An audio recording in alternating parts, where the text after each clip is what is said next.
مختصر حمد و صلات کے بعد گرامی قدر معزز و محتشم سامعین کرام، رب ذوالجلال کے فضل اور توفیق سے جمعۃ المبارک کی پر انوار گھڑیوں میں مسجد میں حاضری کا شرف حاصل ہو رہا ہے۔ دعا فرمائیے اللہ تبارک و تعالی جل جلالہ اپنے پیارے حبیب لبیب شافع روز جزا احمد مجتبیٰ جناب محمد مصطفیٰ صلی اللہ علیہ وعلی آلہ واصحابہ وبارک وسلم کے عظیم مرتبہ کے طوفیل ہماری حاضری کو اپنی بارگاہ میں قبول فرمائے، ہماری تمام خطاؤں سے درگزر فرمائے اور ہم سب کو قرآن و سنت کے مطابق زندگی بسر کرنے کی توفیق عطا فرمائے۔ عزیز بزرگ دوستو، قدرت کا یہ اصول ہے کہ قرب جتنا زیادہ ہوگا آزمائش بھی اتنی ہی بڑی ہوگی۔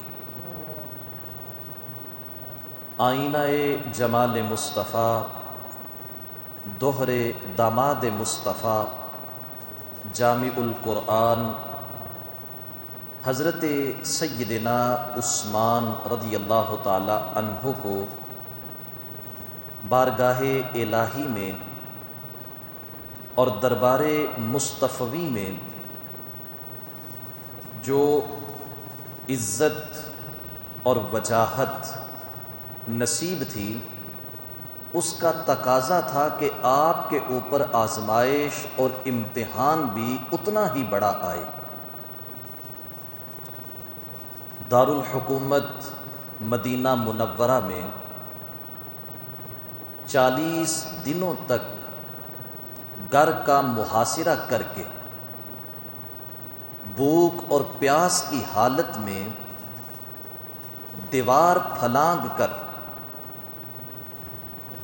حالت روزہ میں تلاوت قرآن کرتے ہوئے آپ رضی اللہ تعالی عنہ کو شہید کیا گیا۔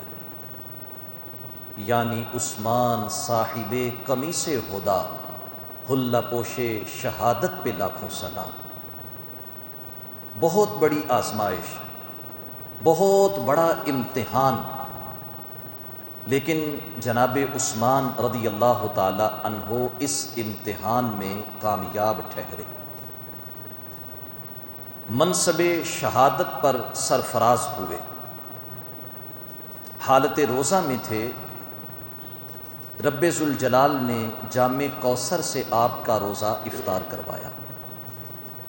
جناب عثمان رضی اللہ تعالی عنہ کی شہادت امت کے لیے بہت بڑا فتنہ ہے، ایک ایسا فتنہ کہ جس کے بعد آج تک امت مسلسل فتنوں کا شکار ہے اور قیامت تک یہ سلسلہ ایسے ہی جاری رہے گا۔ سید عالم نور مجسم شفیع معظم صلی اللہ علیہ وسلم نے جناب عثمان غنی رضی اللہ تعالی عنہ کو 12 مرتبہ جنت کی بشارت دی، شہادت کی نوید اور خوشخبری سنائی اور اس آزمائش کا بھی ذکر کیا، اور آپ کی ذات اقدس کو فتنوں کے سامنے مضبوط دروازہ قرار دیا اور ساتھ فرما دیا کہ جب یہ دروازہ ٹوٹ جائے گا پھر فتنوں کا سیلاب کسی سے تھم نہیں سکے گا۔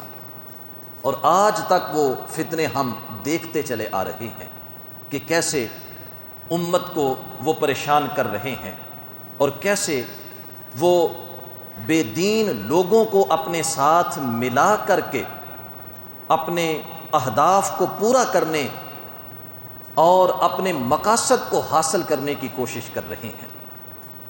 عزیز دوستو، یہاں ذہن میں ایک سوال اٹھتا ہے، آخر کیا وجہ بنی کہ سیدنا عثمان غنی رضی اللہ تعالی عنہ جیسے نرم مزاج، بردبار اور شریف النفس آدمی کو شہید کر دیا گیا۔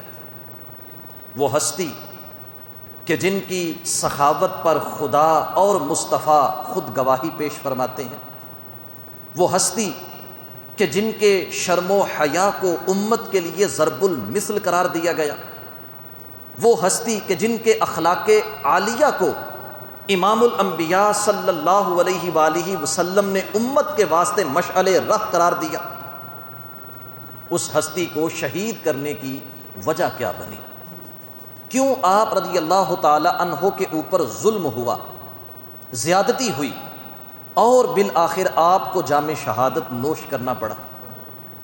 تو دوستو، اس بات کو سمجھانے کے لیے آج کی ہماری جو گفتگو ہے یہ بڑی اہم ہے، قابل توجہ ہے۔ ایک ایک جملہ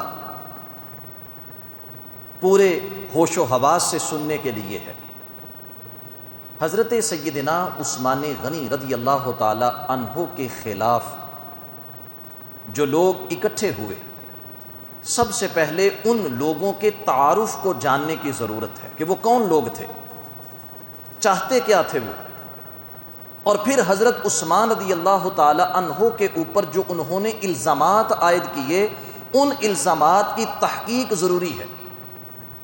یہ سب کچھ ہمارے بڑے کر چکے ہیں، یہ سب کچھ صحابہ رضوان اللہ علیہم اجمعین نے خود کیا اور امت کے سامنے حق اور باطل کا فرق واضح کر دیا۔ آج اسی کو دوہرا کر کے ہم حضرت عثمان غنی رضی اللہ تعالی عنہ کو خراج عقیدت پیش کریں گے۔ جناب عثمان رضی اللہ تعالی عنہ کے خلاف جو فتنہ کھڑا ہوا، اس فتنے کا بانی اس مفسد گروہ کا سربراہ اور سرغنہ عبداللہ ابن سبا تھا، جو یہودی النسل تھا، کردار کے اعتبار سے اس قدر غلیظ انسان تھا کہ پہلے کوفہ میں تھا، لوگوں نے وہاں سے نکال دیا، بصرہ میں داخل ہوا، لوگوں نے وہاں سے بھی نکال دیا، پھر ملک شام چلا گیا، ایک کے بعد دوسرا شہر، وہاں سے لوگ نکالتے رہے اس سے، یہاں تک کہ سرزمین شام سے نکل کر یہ مصر میں چلا گیا، اور مصر میں پہنچ کر اس کو اپنے ہم خیال کچھ لوگ میسر آ گئے، وہیں پر بیٹھ کر اس نے اپنے فتنے کو مضبوط کیا۔ اب اس کی جو ترغیب تھی وہ انتہائی متاثر کن تھی۔ یہ لوگوں کو اپنے قریب کس طرح کرتا؟ یہ حب علی کا نعرہ لگاتا، لوگ حب علی کی وجہ سے قریب آتے، اولاد علی سے محبت کا دعویٰ کرتا، اور کون مومن ہے جو جناب علی سے اور ان کی اولاد سے محبت نہ کرتا؟ جب لوگ اس کے قریب آتے تو یہ لوگوں کو اپنے قریب بٹھا کر کے جناب علی اور آپ کی اولاد کی محبت کی آڑ میں حضرت عثمان رضی اللہ تعالی عنہ سے متنفر کرتا۔ اس کا یہ دعویٰ تھا کہ جیسے ہمارے آقا صلی اللہ علیہ وسلم خاتم الانبیاء ہیں، کہ آپ کے بعد کوئی نبی نہیں ہے، ایسے ہی حضرت مولا علی خاتم الاوصیاء ہیں کہ سرکار نے آپ کو وصیت کی تھی اپنی نیابت اور اپنی جانشینی کی، اور حضرت عثمان سمیت دیگر جو خلفاء ہیں انہوں نے غصب کیا ہے آپ کے منصب کو، ظالمانہ انداز پر وہ اس منصب کے اوپر قابض ہوئے۔ یہ منصب حضرت علی کا حق ہے، اور ہم حضرت علی کو ماننے والے ان کو یہ حق لے کر کے واپس دیں گے۔ دوستو، یہ بنیاد تھی، یہ مدعا تھا ان کا۔ اب خود حضرت مولا علی فرماتے ہیں کہ میرے متعلق میرے آقا نے کوئی وصیت نہیں کی،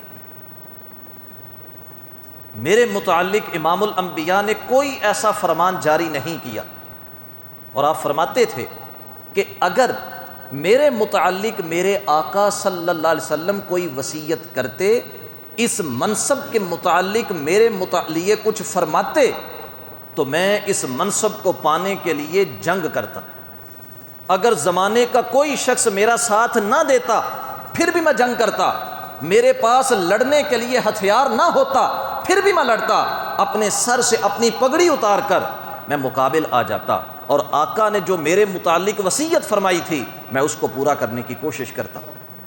لیکن فرماتے ہیں دوستو میرے متعلق ایسی کوئی وصیت سرے سے موجود ہی نہیں ہے۔ اب ابن سبا جو ہے وہ اس بنیاد پر حب علی اور نیابت مصطفیٰ اور خلافت علی اس کو بنیاد بنا کر وہ لوگوں کو اپنا ہم نوا بناتا ہے، اور ساتھ ہی حضرت عثمان غنی رضی اللہ تعالی عنہ پر الزامات عائد کرتا ہے۔ یہ بات یاد رکھیے، دنیا میں جتنے بھی فتنہ پرور لوگ ہیں تمام کے تمام ایک ہی طرز میں آگے بڑھتے ہیں۔ ان کے فتنوں کی بنیاد سب سے پہلے بے ادبی پہ ہوتی ہے، بے ادب ہوتے ہیں، احترام نہیں ہوتا ان کے پاس، دوسرے نمبر پہ جھوٹ بولتے ہیں، تہمتیں لگاتے ہیں، اور تیسرے نمبر پہ مفسدین کا جو گروہ ہے وہ اپنے اہداف کو حاصل کرنے کے واسطے خون بہانے سے بھی گریز نہیں کرتا۔ اب یہی تین باتیں جناب عثمان غنی رضی اللہ تعالی عنہ کے خلاف ہوئیں۔ قرآن و سنت ہمیں یہ سکھاتے ہیں کہ اگر ہمارا کسی کے ساتھ اختلاف ہو جائے تو ہم نے اس اختلاف کو بھی ادب کے ساتھ لے کر چلنا ہے، حتیٰ کہ ہماری کسی سے جنگ ہو جائے تو جنگ کے واسطے بھی آداب ہیں، اور ایک مسلمان کے لیے ضروری ہے کہ وہ حالت جنگ میں بھی ان آداب کی رعایت کرے۔ اللہ قرآن میں فرماتے ہیں ادعو الی سبیل ربک بالحکمہ والموعظۃ الحسنہ وجادلہم باللتی ہی احسن۔ قرآن کی یہ آیت مبارکہ ہے، کہا کہ رب کے راستے کی دعوت دو حکمت کے ساتھ، اچھی گفتگو کے ساتھ، اور مخالفین سے جھگڑا کرنا ہے تو اچھے طریقے کے ساتھ جھگڑا کرنا ہے۔ اللہ یہ سکھاتا ہے کہ ادب ہو، احترام ہو، لیکن جتنے بھی فتنہ پرور لوگ ہیں ان کی بنیاد ہی بے ادبی کے اوپر ہوتی ہے۔ آج کے دور کے جتنے فتنہ پرور لوگ ہیں آپ ان سب کو دیکھ لیجئے، وہ گستاخ رسول ہوں، وہ گستاخ صحابہ ہوں، وہ گستاخ اہل بیت ہوں، وہ گستاخ اولیاء اور علماء ہوں، آپ ان سب کے اندر جو یکسانیت دیکھیں گے وہ بے ادبی ہے، بے توقیری ہے، کلام کرنے کا پتہ نہیں ہے۔ حضرت عثمان رضی اللہ تعالی عنہ کے خلاف جو گروہ سر اٹھا کے آیا تھا سب سے پہلے نمبر پہ وہ بے ادب تھا، اور کتنا بڑا بے ادب تھا، نہ ان کی نظر میں حضرت سیدنا عثمان غنی کے امیر المومنین ہونے کا کوئی ادب تھا، نہ حضرت عثمان غنی رضی اللہ تعالی عنہ کے داماد رسول ہونے کا کوئی ادب تھا، اور نہ ہی ان کی نظر میں حضرت عثمان غنی کے صحابی رسول ہونے کا کوئی ادب تھا۔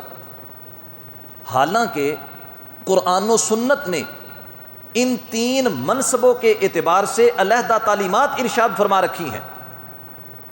خود ہمارے آقا صلی اللہ علیہ وسلم کا فرمان ہے، محبوب علیہ السلام فرماتے ہیں علیکم بسنتی وسنت الخلفاء الراشدین المہدیین، کہ تمہارے اوپر میرے طریقے اور میرے خلفاء کے طریقے پر چلنا لازم ہے۔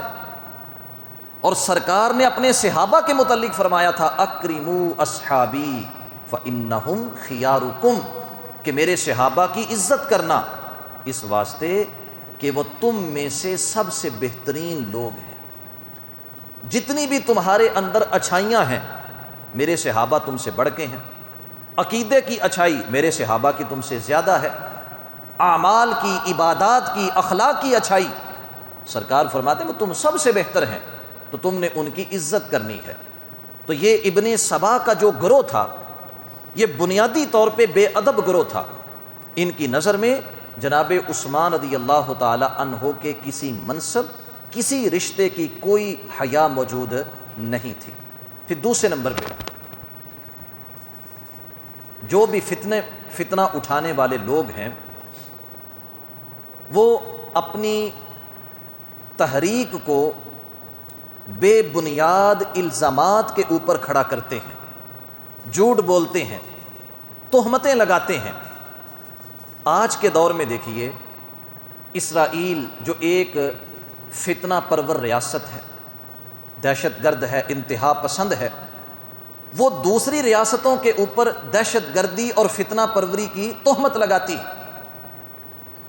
رب ذوالجلال قرآن میں فرماتا ہے وَلَا تَزَالُ تَطَّلِعُ عَلَىٰ خَائِنَةٍ مِّنْهُمْ، کہ یہ جو یہودی ہیں ہمیشہ تم ان کی خیانتوں کے اوپر مطلع ہوتے رہو گے، جھوٹ بولیں گے، یہ فتنہ اور فساد کو برپا کریں گے۔ یہی اسرائیل آج کے دور کا دہشت گرد جو پوری یہودیت کا نمائندہ ہے، اس نے حماس کے اوپر دہشت گردی کا الزام لگایا۔ 7 اکتوبر 2023 سے لے کر آج تک ان 20 مہینوں کے اندر جو کچھ اس نے کیا ہے وہ سارے کا سارا دہشت گردی کی بدترین مثال ہے۔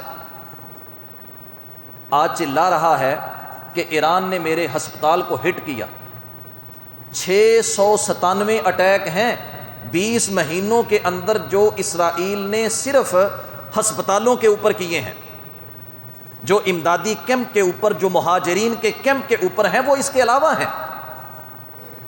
تو آج بھی فتنہ پرور لوگوں کی یہی سرشت ہے کہ وہ بے بنیاد الزامات عائد کرتے ہیں۔ عراق کے اوپر الزام عائد کیا گیا کہ ان کے پاس ماس ڈسٹرکشن کے جو ہے وہ بم موجود ہیں، بڑے پیمانے پر تباہی کرنے والے آلات ان کے پاس موجود ہیں۔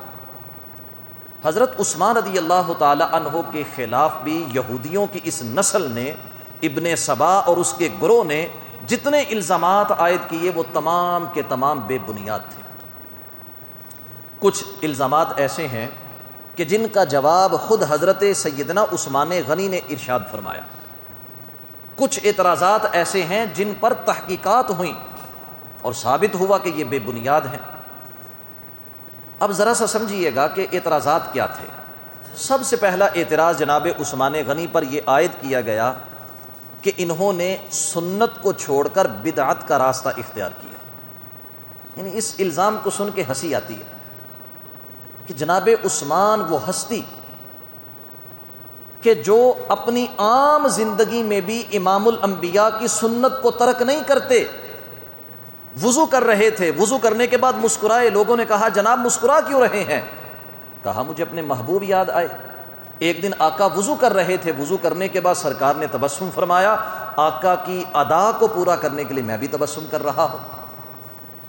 سفیر اسلام بن کے جب مکہ میں گئے، تہبند ٹخنوں سے اوپر تھا، پنڈلی کے قریب تھا، کسی نے آپ رضی اللہ تعالی عنہ پر طنز کیا کہ عثمان تہبند اس لیے اونچا باندھا ہے کہ اگر دوڑ لگانی پڑے تو دوڑنے میں آسانی ہو۔ فرمایا میں موت سے نہیں ڈرتا، میں نے تہبند اس لیے اونچا باندھا ہے کہ یہ میرے محبوب علیہ السلام کی سنت مبارکہ ہے۔ جناب عثمان کے اوپر یہ الزام کہ آپ سنت چھوڑ کے بدعت کا راستہ اختیار کر چکے ہیں، معاذ اللہ۔ حالانکہ خلیفہ راشد خود جناب علی رضی اللہ تعالی عنہ اپنے دور حکومت میں جناب عثمان غنی کی خلافت راشدہ کی مثالیں پیش کیا کرتے تھے۔ آپ کے شہزادے حضرت امام حسن نے یہ ارشاد فرمایا کہ حضرت عثمان نے 12 سال حکومت کی ہے، آپ کا حکم نافذ رہا ہے، آپ نے عدل، انصاف اور شریعت مطہرہ کے اوپر کبھی کمپرومائز نہیں کیا۔ دوسرا اعتراض یہ تھا کہ حضرت عثمان غنی رضی اللہ تعالی عنہ نے بیت المال کو اپنے ذاتی مفادات کے لیے استعمال کیا ہے۔ تیسرا الزام یہ تھا کہ حضرت عثمان رضی اللہ تعالی عنہ نے حکم بن عاص کو، جن کو نبی علیہ السلام نے جلا وطن کر دیا تھا، مدینہ واپس بلایا ہے۔ چوتھا اعتراض یہ تھا کہ حضرت عثمان رضی اللہ تعالی عنہ نے کبار صحابہ کو معزول کر کے وہاں پر اپنے رشتہ دار قائم کیے اور ان کو بیت المال سے نوازا ہے، اقربا پروری کی ہے آپ نے، نیپوٹزم کا الزام آپ کے اوپر عائد کیا گیا۔ جناب عثمان رضی اللہ تعالی عنہ نے پہلے 3 الزامات کا جواب دیا، چوتھا اعتراض آپ نے تحقیقاتی کمیٹی کے سپرد کیا اور اس کمیٹی نے اسے ثابت کیا کہ یہ جھوٹ ہے۔ حضرت عثمان رضی اللہ تعالی عنہ پر الزام تھا کہ آپ نے سنت کو چھوڑا ہے۔ کون سی سنت؟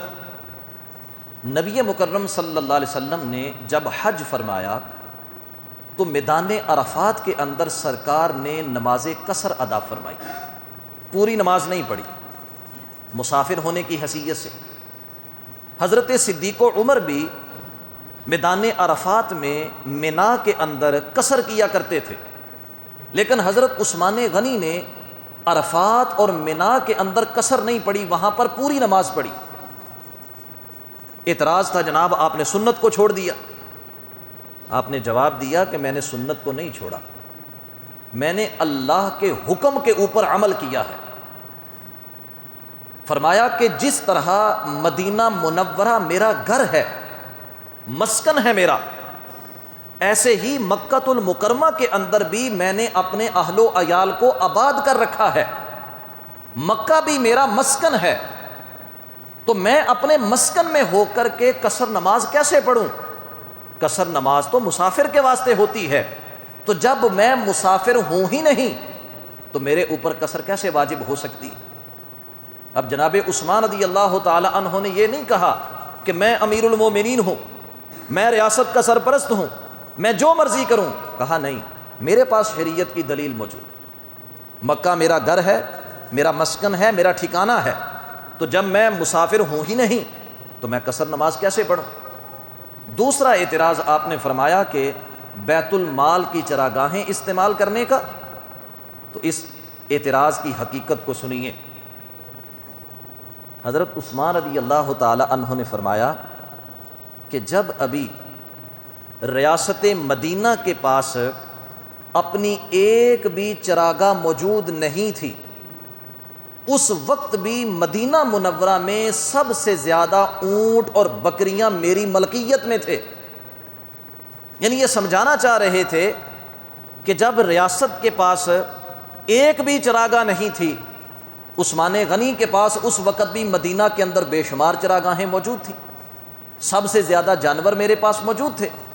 کہا آج تو میرے پاس صرف 2 اونٹ ہیں جن کو حج کے موقع پر میں اپنی سواری بناتا ہوں، اور تم یہ سمجھتے ہو کہ ان 2 اونٹوں کا چارہ اس کا بندوبست میں نہیں کر سکتا، اور مجھے ان 2 اونٹوں کے واسطے مدینہ کی چراگاہ کا استعمال کرنا ہوگا؟ تمہاری سوچ کتنی گھٹیا ہے۔ تم پہلے پرکھ تو لیتے کہ عثمان غنی کے اوپر الزام کیا عائد کرنے لگے ہو۔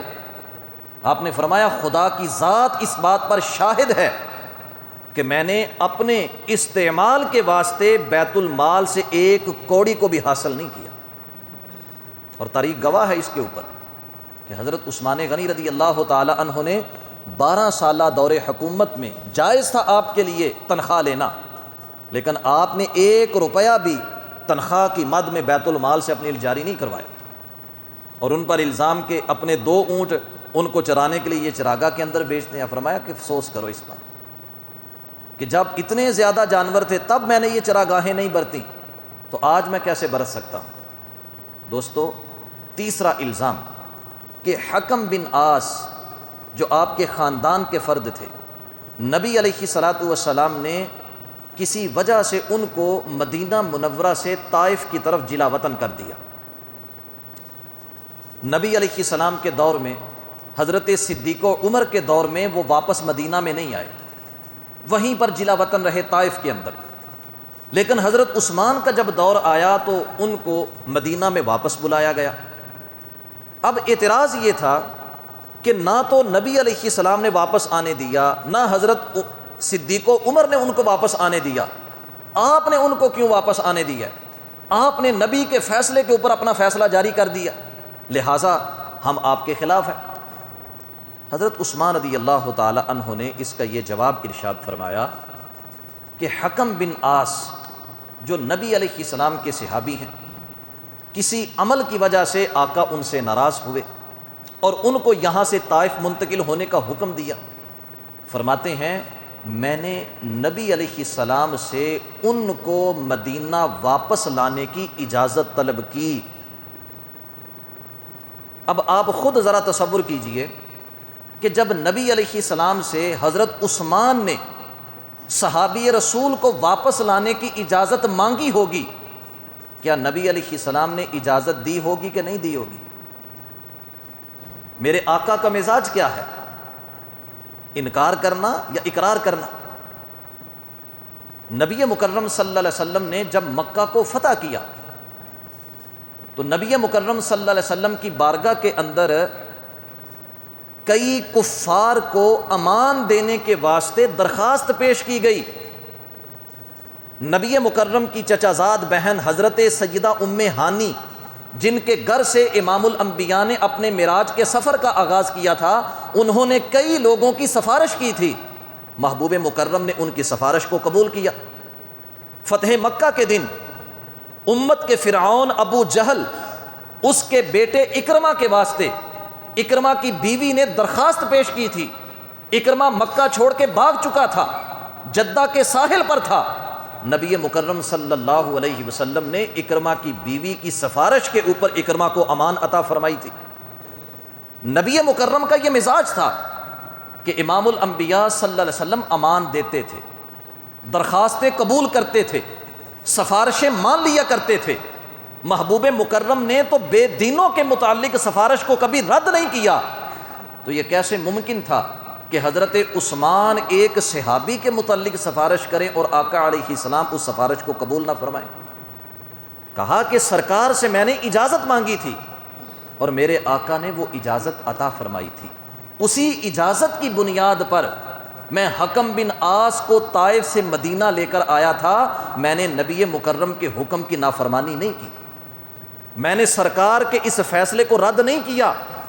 اور اتفاق یہ تھا کہ حکم بن عاص جب طائف سے مدینہ واپس آئے تو چند دنوں کے بعد ان کا وصال ہو گیا تھا، اور ان کی نماز جنازہ کے اندر صحابہ نے شرکت بھی کی تھی۔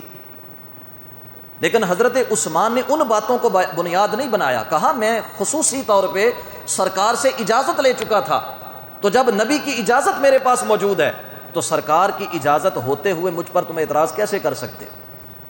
اب جو چوتھا اعتراض تھا کہ کبار صحابہ کو آپ نے معزول کیا اور اپنے رشتہ دار وہاں پر آپ نے قائم کیے، اقربا پروری کی ہے آپ نے۔ اب حضرت سیدنا عثمان غنی رضی اللہ تعالی عنہ، آپ پر یہ جو الزام ہے، اگر ہم تاریخ کا مطالعہ کریں تو ہمیں پتہ چلتا ہے کہ حضرت سیدنا عثمان غنی سے پہلے بھی کبار صحابہ کو منصب سے معزول کیا جا چکا تھا۔ حضرت ابو موسیٰ اشعری کو جناب عمر فاروق نے معزول کیا، حضرت سعد بن ابی وقاص کو حضرت سیدنا عمر فاروق نے معزول کیا، حضرت خالد بن ولید جو اس وقت اسلامی سپاہ کے کمانڈر ان چیف تھے، حضرت عمر فاروق نے ان کو بھی معزول کیا تھا۔ لیکن دیکھیے حضرت عمر فاروق کے اوپر اعتراض نہیں ہے، جناب عثمان غنی کے اوپر الزام عائد کر دیا گیا، کیونکہ اس دور میں فتنہ نہیں تھا، اس دور کے اندر فتنہ گھڑا گیا۔ اب حضرت عثمان رضی اللہ تعالی عنہ نے ایک کمیٹی قائم کی، 6 افراد پر مشتمل وہ کمیٹی تھی۔ اس کمیٹی نے تحقیقات کی، پوری ریاست کے مراکز کے اندر گئے اور تحقیق کی، اور اس کمیٹی نے آ کر کے مدینہ منورہ کے اندر مسجد نبوی کے اندر اس رپورٹ کو پیش کر کے بتایا کہ حضرت عثمان غنی کی ذات کے اوپر یہ الزام بھی باقی الزامات کی طرح بے بنیاد اور لغو ہے، اس کا حقیقت کے ساتھ کوئی تعلق نہیں۔ اب کمیٹی کے ممبران کون تھے؟ 2 ہستیاں وہ تھیں جن کو حضرت عثمان غنی نے خود معزول کیا ہوا تھا۔ اگر ان کی معزولی غلط تھی، اگر ان کی معزولی حضرت عثمان رضی اللہ تعالی عنہ کی طرفداری تھی، تو پھر ان کو تو ایک موقع میسر آیا کہ وہ ایسی رپورٹ تیار کرتے جس رپورٹ کے اندر حضرت عثمان غنی کو غلط ثابت کیا جاتا۔ لیکن یہ سارے صحابہ تھے، ان کے دلوں کے اندر بیر نہیں تھا، ان کے دلوں کے اندر ایک دوسرے کے لیے حسد اور بغض اور کینہ نہیں تھا۔ انہوں نے جو کچھ مرتب کیا وہ حقائق کے اوپر مبنی تھا۔ 6 صحابہ کون کون؟ بڑی جلیل القدر ہستیاں۔ سب سے پہلا نام حضرت محمد بن مسلمہ انصاری رضی اللہ تعالی عنہ کا ہے۔ یہ کون ہیں؟ یوں سمجھیے جیسے آج کے دور میں ریاست کے سرپرست کا ملٹری سیکٹری ہوتا ہے۔ حضرت محمد بن مسلمہ رضی اللہ تعالی عنہ امام الانبیاء صلی اللہ علیہ وسلم کی عسکری مہمات کے نگہبان صحابی تھے۔ غزوہ بدر سے لے کر غزوہ تبوک تک 27 غزوات میں امام الانبیاء کے ساتھ رہے ہیں۔ نبی مکرم نے انتہائی اہم ذمہ داریاں حضرت محمد بن مسلمہ انصاری کو سونپی، کمیٹی کے ممبر وہ ہیں۔ دوسرے نمبر پہ حضرت اسامہ بن زید جو محبوب مکرم کے معتمد صحابی ہیں، 17 سال ان کی عمر تھی کہ امام الانبیاء نے ان کو لشکر کا سالار مقرر کیا تھا۔ آقا علیہ السلام ان سے محبت بھی فرماتے تھے، محبوب صحابی ہیں۔ پھر تیسرے نمبر پہ حضرت عبداللہ بن عمر جو سیدنا فاروق اعظم کے شہزادے ہیں۔ چوتھے نمبر پہ حضرت عمار بن یاسر۔ پانچویں اور چھٹے نمبر پہ وہ 2 صحابہ جن کو حضرت عثمان غنی نے معزول کیا تھا، ایک حضرت سعد بن ابی وقاص تھے اور دوسرے حضرت عمر بن عاص تھے۔ یہ 6 صحابہ کی کمیٹی بنی۔ حضرت محمد بن مسلمہ گئے کوفہ کے اندر، اسامہ بن زید گئے بصرہ کے اندر، عبداللہ بن عمر گئے ملک شام میں، عمار بن یاسر مصر میں، سعد بن ابی وقاص اور عمر بن عاص یہ دونوں صحابہ حجاز مقدس میں انہوں نے تحقیق کی۔ پھر جامع رپورٹ تیار ہوئی اور رپورٹ پڑھ کے مدینہ منورہ کے اندر سنائی گئی کہ جناب عثمان کے اوپر اقربا پروری کے اعتبار سے جتنے الزامات ہیں وہ سب کے سب بے بنیاد ہیں۔ جناب عثمان کے لگائے ہوئے حکام یہ اپنی اپنی جگہ کے اوپر عدل اور انصاف کے ساتھ شریعت مطہرہ کے دائرے کے اندر رہتے ہوئے اپنی ذمہ داریوں کو پورا کر رہے ہیں۔ اب دوستو، جو الزامات تھے وہ تو سارے کے سارے رفع ہو چکے تھے۔ اب حق یہ بنتا تھا کہ الزام عائد کرنے والے جناب عثمان غنی سے معذرت کرتے، لیکن چونکہ وہ اعتراضات جناب عثمان رضی اللہ تعالی عنہ کے اوپر حقیقت کو عیاں کرنے کے لیے نہیں کر رہے تھے، وہ آپ کے کردار کے اوپر انگلی اٹھا رہے تھے، آپ رضی اللہ تعالی عنہ کی مخالفت کر رہے تھے۔ اور اس مخالفت کی وجہ کیا تھی اس کو بیان کر کے ایک روایت میں عرض کروں گا۔ کتاب السنہ کے اندر حضرت امام احمد بن حنبل نے اس روایت کو درج کیا ہے۔ جناب عثمان کی شہادت کے کئی مہینوں کے بعد امیر المومنین سیدنا علی المرتضیٰ سے پوچھا گیا کہ اے امیر المومنین بتائیے حضرت عثمان غنی کو شہید کرنے کی وجہ کیا بنی؟ اب جناب علی رضی اللہ تعالی عنہ نے جو جواب دیا وہ ایک لفظ کا جواب تھا، اور اس ایک لفظ نے حقیقت کو عیاں کیا۔ آپ رضی اللہ تعالی عنہ نے فرمایا الحسد۔ حضرت عثمان رضی اللہ تعالی عنہ نہ تو سنت کو چھوڑنے والے تھے، نہ ہی بیت المال کو استعمال کرنے والے تھے، نہ ہی اقربا پروری کرنے والے تھے، نہ ہی ان کا کوئی حکم عدل و انصاف کے تقاضوں کے خلاف تھا۔ جناب عثمان کو شہید کرنے کی بنیادی وجہ ان لوگوں کا حسد تھا کہ جو جناب عثمان کے مخالف آئے، وہ حاسدین تھے، اور حسد جب بندہ کرتا ہے وہ حقیقت کو چھوڑ دیتا ہے، اللہ کے فیصلوں کے خلاف جاتا ہے۔ تو حضرت علی رضی اللہ تعالی عنہ نے کہا کہ جناب عثمان حق پر تھے اور ان کا مخالف ان سے حسد کرتا تھا، اس حسد کی وجہ سے آپ رضی اللہ تعالی عنہ کو شہید کیا گیا۔ عزیز دوستو، حضرت امام حسن نے خود ارشاد فرمایا تھا کہ جناب عثمان حق پر تھے، آپ کے مخالف جب مدینہ میں آئے تو مدینہ والوں نے ان کے خلاف سختی نہیں کی، یہ تلواریں اٹھا کے آئے۔ حضرت عثمان سے کہا گیا کہ ان کے خلاف تلوار نکالنے کی اجازت دیں، تو حضرت عثمان نے کہا کہ میں مدینہ کے تقدس کو پامال نہیں کر سکتا، ان سے گفت و شنید کرو، مذاکرات کرو، ان کے ساتھ ان کو قائل کرو اپنا، ان کے سامنے حقیقت عیاں کرو، ممکن ہے یہ باز آ جائیں، سمجھ جائیں، تلوار نکالنے کی نوبت نہ آئے، پھر یہ شہر رسول ہے، میں اس شہر کی حرمت کو پامال نہیں کر سکتا۔ لیکن وہ چونکہ بے ادب لوگ تھے، وہ چونکہ فتنہ پرور تھے، تہمتیں لگانے والے تھے، خون مسلم بھی ان کی نظر میں کوئی اہمیت نہیں رکھتا تھا، تو پھر شہر رسول ان کی نظر میں مقدس کیسے ہو سکتا ہے؟ عزیز دوستو، صحیح بخاری کے اندر ایک روایت موجود ہے، وہ روایت میں آپ دوستوں کے سامنے عرض کرنا چاہتا ہوں کہ جب صحابہ کی بات آئے تو پھر ایک مسلمان کی ذمہ داری ہے کہ ان ہستیوں کا دفاع کرے، حضرت عبداللہ بن عمر حج کے موقع پر مکہ میں موجود تھے. مصر سے ایک شخص آیا، آپ سے ملاقات کی، اور اس نے حضرت عثمان کے متعلق 3 سوال کیے. پہلا سوال یہ تھا کہ غزوہ احد کے موقع پر جو لوگ میدان جنگ سے مدینہ واپس آ گئے، میدان جنگ چھوڑ دیا انہوں نے، کیا عثمان غنی ان میں شامل تھے کہ نہیں؟ آپ نے فرمایا شامل تھے. دوسرا سوال، حضرت عثمان غنی نے جنگ بدر میں شرکت کی ہے کہ نہیں؟ آپ نے فرمایا نہیں، انہوں نے جنگ بدر میں شرکت نہیں کی. تیسرا سوال، حضرت عثمان غنی نے بیعت شجرہ میں شرکت کی ہے کہ نہیں، صلح حدیبیہ کے موقع پر؟ آپ نے فرمایا نہیں، وہ وہاں پر بھی شریک نہیں تھے. اب اس بندے نے فاتحانہ انداز میں کہا اللہ اکبر کہ میں تو کامیاب ہوں، میں جناب عثمان کے خلاف ہوں، اس لیے کہ وہ جنگ احد سے واپس آ گئے، وہ بدر میں نہیں گئے، انہوں نے اصحاب شجرہ کے اندر شرکت نہیں کی. حضرت عبداللہ بن عمر نے جب اس کا یہ انداز دیکھا تو آپ نے اس کا ہاتھ پکڑ کے اس کو بٹھا لیا. آپ نے فرمایا تم نے سوال تو کیے ہیں، جواب بھی تو لیتے جاؤ کہ حضرت عثمان کہاں تھے. کہا کہ احد کا موقع جب حضرت مصعب بن عمیر شہید ہوئے، جو نبی علیہ السلام کے ہم شکل صحابی تھے، کفار نے یہ واویلا شروع کر دیا کہ ہم نے نبی علیہ السلام کو شہید کیا ہے.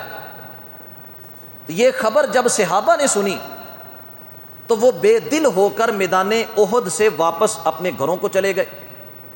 کہا اللہ ان کے متعلق قرآن میں فرماتا ہے ان الذین تولوا منکم یوم التقى الجمعان انما استزلهم الشیطان. اللہ فرماتا ہے وہ احد کے دن جو اپنے گھروں کو لوٹے، شیطان نے ان کو بہکایا.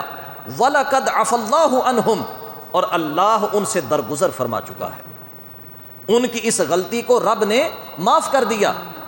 حضرت عبداللہ بن عمر فرماتے ہیں اگر حضرت عثمان ان میں شامل تھے، رب ذوالجلال نے ان کو معاف کر دیا ہے.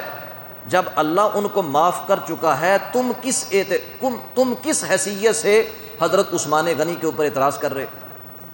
دوسرے نمبر پہ کہا بدر کے موقع پر حضرت عثمان غنی رضی اللہ تعالی عنہ اپنی اہلیہ محبوب مکرم کی شہزادی سیدہ رقیہ کی تیمارداری کی وجہ سے مدینہ میں موجود تھے.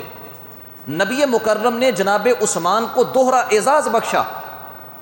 بدر میں موجود مجاہدین کو اللہ نے جو ثواب عطا کیا، حضرت عثمان کو وہ ثواب بھی دیا گیا. اور بدر کے مجاہدین کے اندر جو غنیمت تقسیم ہوئی، امام الانبیاء نے اس کا حصہ حضرت عثمان غنی کو بھی عطا کیا. تیسرے نمبر پہ کہا تمہیں معلوم ہے کہ جب نبی علیہ السلام حدیبیہ پر صحابہ سے بیعت لے رہے تھے، حضرت عثمان کہاں تھے؟ فرمایا حضرت عثمان اسلام کا سفیر بن کر نبی کے حکم سے مکہ میں گئے. ان کے متعلق یہ خبر اڑی کہ شہید کر دیے گئے ہیں.